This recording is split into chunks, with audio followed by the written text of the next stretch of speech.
कहते हैं, हे प्यारे परीक्षित, कात्यायनी महामाये महायोगिन्यधीश्वरी नंद गोप सुतम देवी पतिम में कुरुते नमः। ऐसी दिव्य कामना लेकर के भवानी कात्यायनी का आराधन करती, ब्रज की सब गोपियां देवी का पूजन करती है कि कृष्ण हमें प्राप्त हो, भगवान हमारे मनोरथ पूर्ण करे, हमें पति रूप में प्राप्त हो। इस भाव से भगवान यमुना स्नान करती गोपियां। ठाकुर जी ने आकर गोपियों के वस्त्र चीर चुराए, चीर हरण लीला की। देखे तो हमारे वस्त्र नहीं है, कहां गए, कौन ले गया। कोई भी काम हो, एक ही आरोप सीधा सा वही होए, वही है। कौन कौन बताओ, वही नंद को एक ही है बस।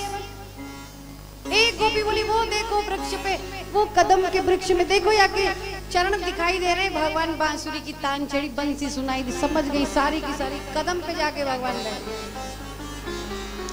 चीर लटकाए रखे डालिन पे और भगवान बैठे बैठे। हमारे वस्त्र दे दो लाला, और हमने तुम्हें देख लियो जल्दी से।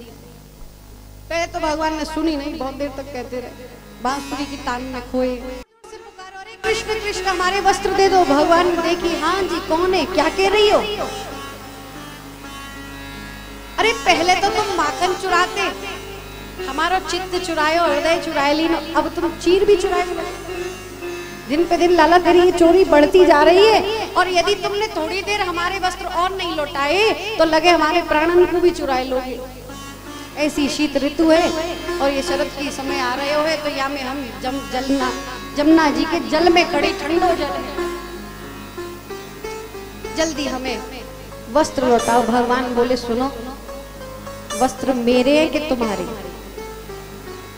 जाके वस्त्र वही आके ले जाए, मैं कोई तुम्हारा नौकर लग रहा है। अच्छा कन्हैया ऐसी बात जल्दी से दो। नहीं नहीं, अरे हम जल से बाहर कैसे आएंगे। बोले जैसे भीतर गई थी वैसे ही बाहर आ। वास्तव में ये लीला ठाकुर जी ने गोपियों को समझाने के लिए, ज्ञान देने के लिए, गोपियों से एक अपराध हो रहा था। स्त्रियों को कभी भी तीर्थ में, सरोवर में, नदी तालाब में, जल में विवस्त्र होकर के स्नान नहीं करना चाहिए। ऐसे जल के देवता की अमर्यादा होती है, अपराध होता है, वरुण देव का अपमान होता है। गोपियों भगवान ने बहुत कहा, जब बाहर आई ठाकुर जी ने सबको चुनरी उड़ाई, वस्त्र दिए, ज्ञान दिया। आप सब वरुण देव से माफी, क्षमा मांगो, क्षमा दिलवाई, वरुण देव से क्षमा मांगी। सब गोपियों ने भगवान का हाथ पकड़ लिया, ठाकुर जी ने आशीर्वाद दिया है। जैसे तुमने कात्यायनी भवानी का दर्शन पूजन किया है, भगवती की कृपा से मैं तुम्हें अवश्य मिलूंगा शरद की रात्रि में, दिव्य महाराज में, आप सबके मनोरथ पूर्ण करूंगा।